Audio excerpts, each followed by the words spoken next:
আমি যখন বাপের বাড়ি থাকতাম তখন বাবা মাংস আনতো, 1 কিলো মাংস মা পুরোটাই করে ফেলতো। তো আমি বডি সবাই কাঁটাটা খেয়ে নিত, কিন্তু বডি পিসটা রয়ে যেত।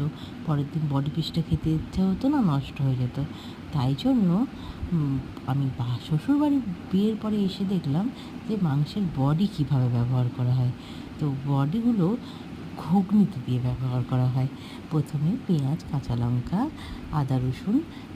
আমি যখন বাপের বাড়ি থাকতাম তখন বাবা 1 কিলো মাংস নিয়ে আসতো। মাংস নিয়ে আসার পর মা পুরোটা রান্না করে ফেলতো। তো বডিগুলো তো রয়েই যেত, সব হাড় খেয়ে নিতাম সবাই মিলে। তো বডিগুলো কী করে ব্যবহার করা যায় সেটা আমি শ্বশুরবাড়ি এসে দেখলাম।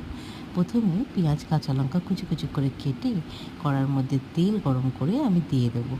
দেওয়ার পরে ভালো করে ভেজে নেবো একটু নুন দিয়ে।